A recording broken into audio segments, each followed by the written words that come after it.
The world was stunned when the battle for Kursk once again brought to the surface the scale of Russian losses in the invasion.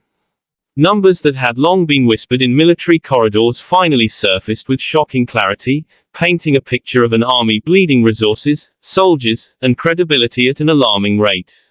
These statistics are not just dry data, they tell a human story of miscalculation, resistance, and the cost of aggression. Hello everyone, welcome back to the World Conflict Monitor channel, and if you haven't already, please subscribe to stay updated with deep dives on the wars and conflicts shaping our time. At the heart of the Kursk invasion lies a summary of the story that has repeated itself over and over since Russia's war in Ukraine began. Russia launches offensives expecting swift victories, but instead runs headfirst into resilient Ukrainian defenses, modern Western-supplied weapons, and battlefield conditions that chew up equipment and manpower faster than Moscow can replenish them. In Kursk, this pattern was no different, but the sheer weight of the statistics makes it stand out. Thousands of casualties, tanks reduced to smoking shells, supply depots obliterated, and air losses piling up. For many, the Kursk invasion has become a symbol of Russia's grinding attrition, the place where bold ambitions slammed into cold reality. If we look at the exterior, the broad outer layer of this invasion, what stands out first is scale. Russia poured men and material into the offensive with the hope of breaking Ukrainian lines and gaining a decisive propaganda victory.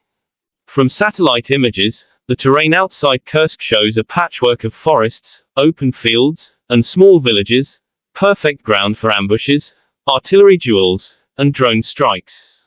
The exterior impression is one of a massive push, columns of armor and convoys stretching for kilometers, but vulnerable in the open spaces.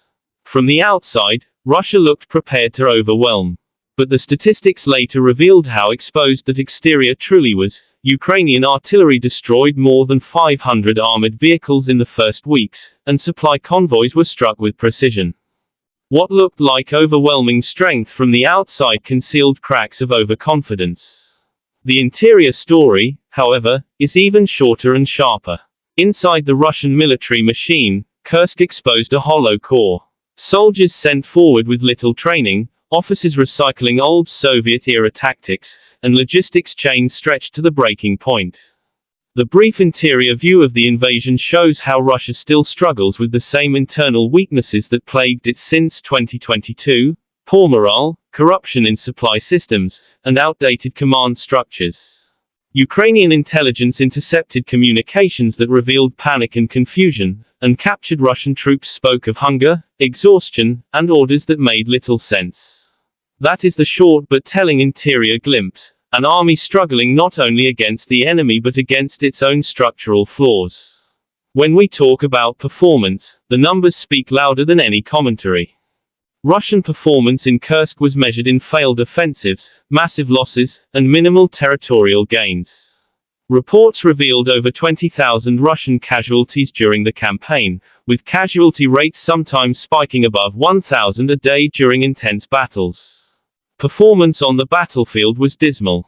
Tank brigades that advanced were often wiped out by javelins and artillery in hours. Air support was limited because Russian jets risked being downed by Ukrainian air defense. Drones became Ukraine's silent hunters, taking out command posts and artillery batteries with pinpoint strikes.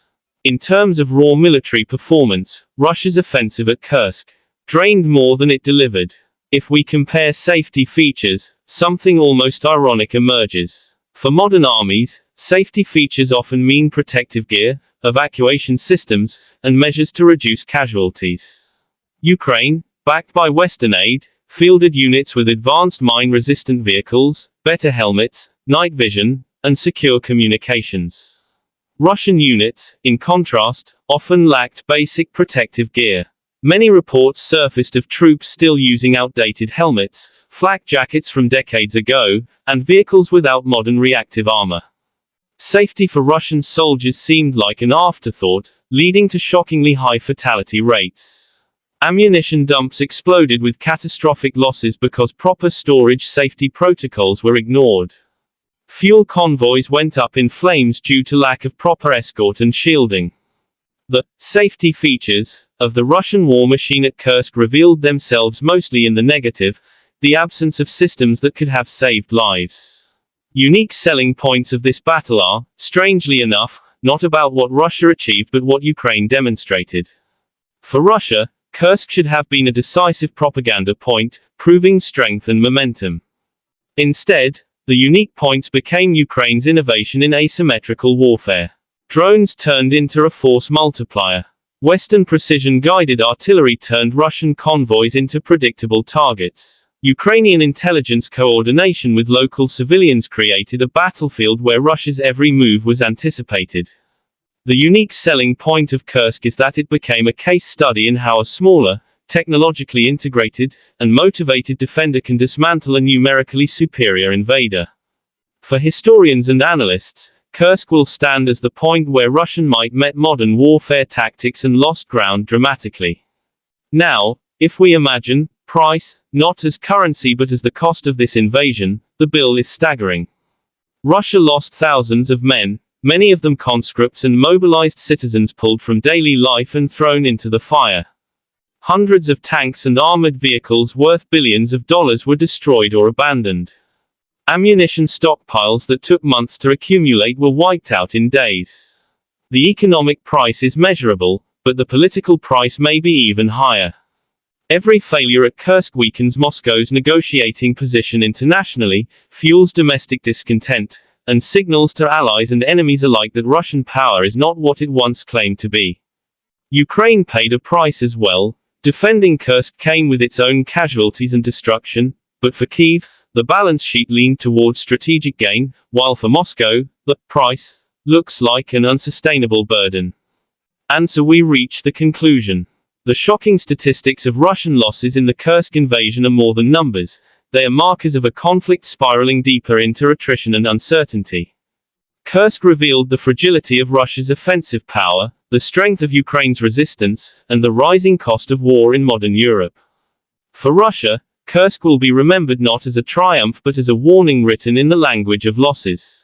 For the world, these statistics serve as a stark reminder: in wars of aggression, the bill eventually comes due, and at Kursk, that bill was shockingly high.